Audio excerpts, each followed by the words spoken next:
Jakarta menjadi aman, nyaman kalau kita semua bisa menjaga dengan baik. Demo itu dijamin oleh demokrasi dan kami mempersilahkan mau demo tanggal 26, 27 monggo saja.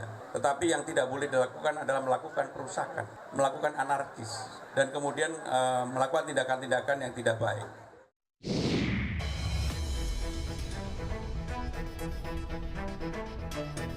Masih di Satu Meja The Forum, saya melanjutkan tadi Bung Kurnia soal sudah betul tadi pemahamannya bahwa dilindungi undang-undang, dan tadi saya pun mengatakan bahwa Presiden berulang kali, tapi seringkali yang disoal adalah praktek di lapangan. Yes. Ya kan, masih banyak loh tahun 2025 lalu yang masih ditahan, mahasiswa dan sebagainya. Juga ada penghadangan. Hal-hal seperti ini yang kemudian publik menangkapnya, kenapa ya sepertinya tidak sinkron apa yang disampaikan oleh Presiden soal menjaga iklim demokrasi dengan apa yang terjadi di lapangan. Ya, bahkan ada juga beberapa yang pada akhirnya masuk ke proses hukum dan dinyatakan bebas oleh majelis hakim. Tentu ketika proses itu terjadi akan jadi bahan evaluasi, tidak hanya pada pemerintah tapi pada aparat penegak hukum. Dan juga Mas Yogi, yang penting satu sisi hak menyatakan pendapat itu mutlak melekat pada setiap orang. Tapi di sisi yang lain, ketika menyatakan pendapat itu ada hal-hal yang dikecualikan. Misalnya terkait dengan anarkisme. Tentu siapapun itu pasti tidak menginginkan hal tersebut. Maka dari itu, pemerintah dalam hal ini menjamin 27 Agustus, 28 Agustus, Jakarta aman dan Indonesia aman. Pemerintah memberikan tempat bagi orang-orang yang punya keresahan terhadap kebijakan negara, dan juga pemerintah satu sisi menjamin hak-hak orang lain yang tidak ikut dalam barisan menyatakan pendapat juga dapat beraktivitas seperti semula. Tentu kita tidak ingin menebar ketakutan, kita tidak ingin menebar keresahan. Justru pesan-pesan perdamaian, pesan-pesan persatuan, pesan-pesan kebebasan dalam menyatakan pendapat, itu yang ingin saya tekankan dalam forum Satu Meja. Iya Bung, itu yang tadi saya sampaikan. Mungkin ini juga bagian dari koreksi atau mungkin ada penjelasan lain ya. Kenapa harus ada penghadangan? Dan itu fakta ya. Artinya beberapa bus yang mau masuk itu kan bagian dari haknya masyarakat untuk menyampaikan pendapat. Tapi kenapa harus dihadang misalnya? Atau ada analisa lain dari pemerintah? Kenapa Iya, harus dihadang? Kenapa harus diblokir gitu dan sebagainya? saya rasa aparat penegak hukum punya alasan tersendiri dan bisa menjelaskan itu. Kalau terkait dengan penghentian transaksi, Ya. pemblokiran, tadi waktu saya dalam perjalanan ke Kompas, Mas Yogi, membaca berita, saya rasa sudah clear. Ada Ketua Komisi 3 DPR RI, ada Kapolda Metro Jaya, dan menjamin bahwa rekening yang bersangkutan sudah aktif kembali per hari ini. Bahkan ada Direktur Bank Himbara di Dan sana itu boleh sebagai dibilang jaminan. koreksi ya atas tindakan di awal kan, artinya ada koreksi kan. Yang penting kan intinya ya itu yang kemudian saya soal gitu. Harusnya hal ini tidak terjadi lagi supaya komitmen Presiden itu soal menjaga iklim demokrasi itu bisa terjaga. Gitu. Saya ke Prof Sulis. Prof, kalau melihat bacaan Prof kan dari sisi guru besar sendiri juga berkumpul dan mengatakan, saya ini bukan gerakan politik kok, ini panggilan nurani. Ini tugas, ini negara memanggil bahwa ada sesuatu yang ingin menjaga Indonesia. Nah, di masyarakat juga berkembang kan. Memang ada hal yang berbeda, misalnya soal landscape komunikasi. Beredar informasi yang sebagian besar mungkin bisa harus dikonfirmasi. Yang masyarakat jadi ketakutan, ada apa ya? Padahal demo ini kan sesuatu yang biasa, sesuatu yang normal saja.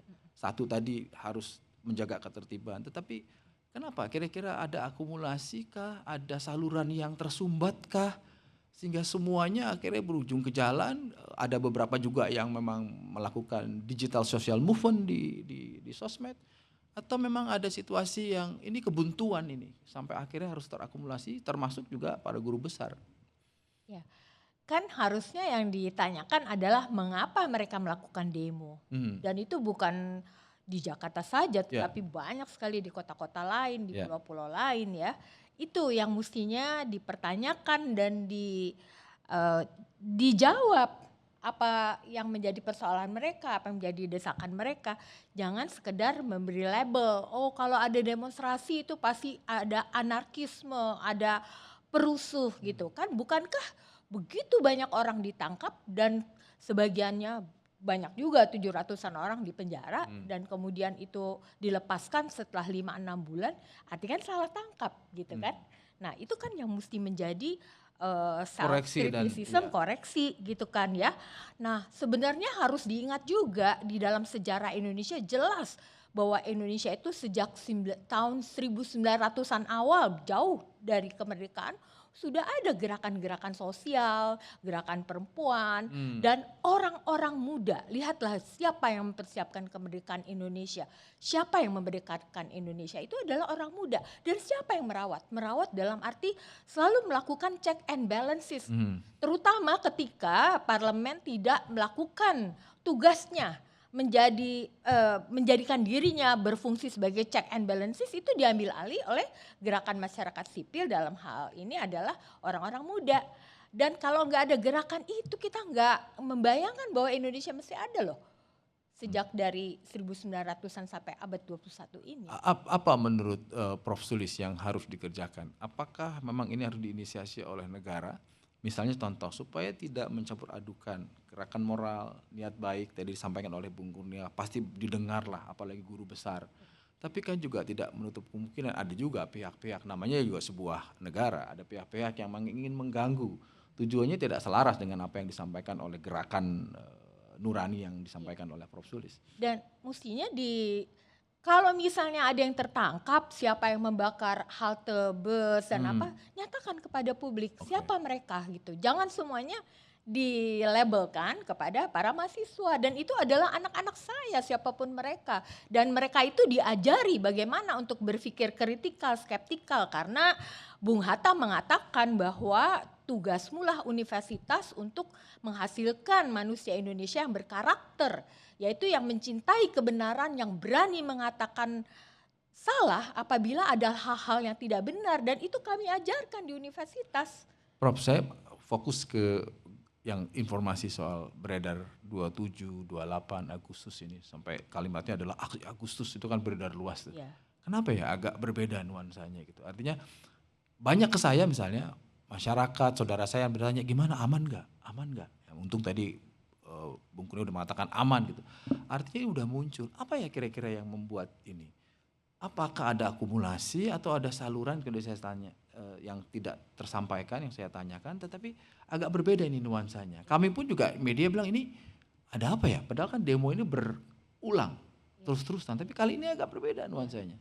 Jawabannya bisa banyak ya Mas, tapi kalau saya boleh menjawab dari satu sisi, perspektif. Kita kan sekarang menjadi masyarakat global, terhubung anak-anak muda ini dengan masyarakat global, karena ada globalisasi hukum di mana konvensi-konvensi internasional dalam bidang-bidang hak asasi manusia dan macam-macam itu diratifikasi oleh negara-negara, sehingga anak-anak muda itu memiliki pengetahuan yang sama tentang demokrasi, tentang hak asasi manusia, tentang anti korupsi, sehingga muncullah di Maldives, di Nepal, di India, dan sekarang Indonesia, Filipina tidak saling mengenal mereka, tetapi mereka punya kesadaran yang samabahwa mereka itu harus melakukan perubahan-perubahan gitu. Oke. Pak Budi, kan sebagai aktivis, mantan aktivis 98, sekarang ada di Projo, saya harus sebutlah, pernah ada di pemerintahan. Anda melihat dong dinamika kebebasan berpendapat dan bagaimana negara menghadapi itu. Anda melihat sekarang ini ada nggak memang pembatasan-pembatasan, ada nuansa-nuansa represif yang muncul dari aparatus negara terhadap gerakan mahasiswa misalnya?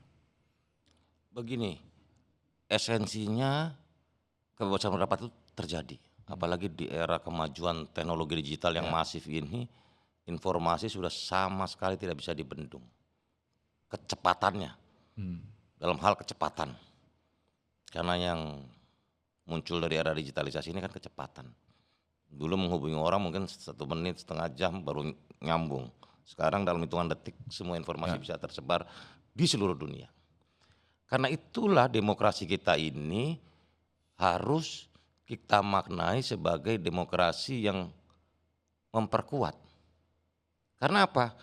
Karena kritik, otokritik dari masyarakat ini penting untuk perbaikan-perbaikan. Di seluruh dunia peradaban yang bertahan adalah peradaban yang menerima kritik.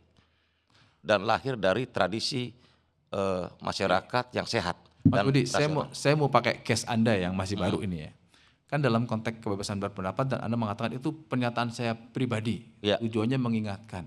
Tapi kan ada konteks ya, di tengah nuansa kekhawatiran masyarakat akan ada demo besar, apalagi traumatik tahun lalu persis di bulan Agustus juga, kira-kira di tanggal 25 sampai dengan akhir September. Tiba-tiba Anda menyatakan ini kan pendapat saya, tapi isinya adalah soal pemilu dipercepat. Isinya adalah kemungkinan pemerintahan jatuh lebih awal gitu. Ini gimana menurut Anda, kebebasan pendapat atau Anda harus melihat bahwa kepekaan? Itu kan analisa pendapat. Iya.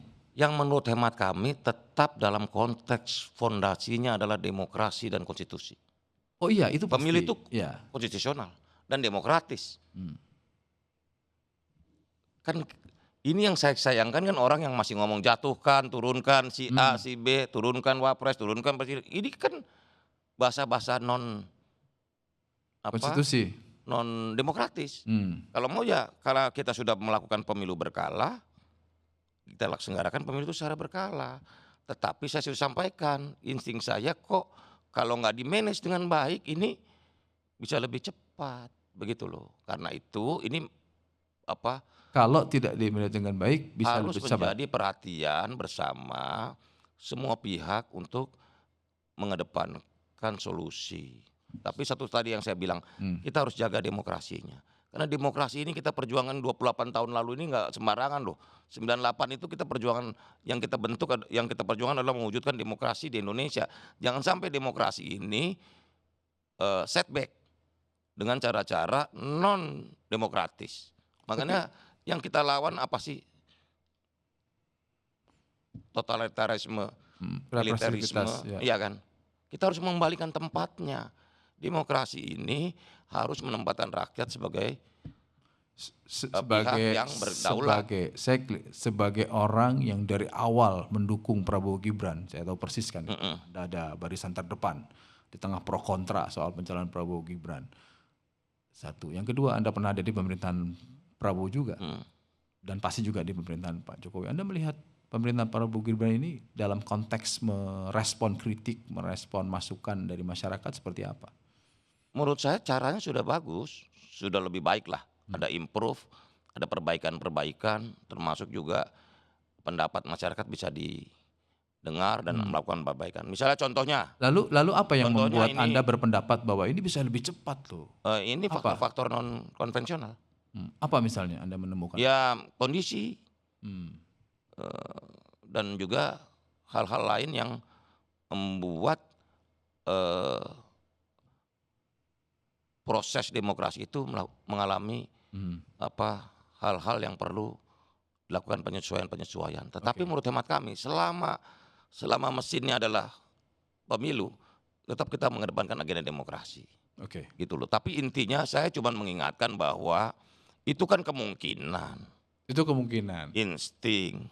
Semoga saja kita tetap berharap pada proses yang berkala dan berjadwal sesuai waktu. Tapi jangan lupa satu, situasinya Anda dan konteksnya. Justru itu yang harus kita jaga adalah bagaimana dinamika masyarakat ini mendapatkan ruang untuk segera pemerintahan ini mengeksekusi dengan baik semua yang menjadi harapan masyarakat. Karena satu, dalam demokrasi itu yang nggak boleh hilang apa? Harapan rakyat jangan sampai hilang. Begitu harapan rakyat hilang, itu jadi hal-hal yang di luar konsepsi demokrasi itu yang akan meledak, begitu loh.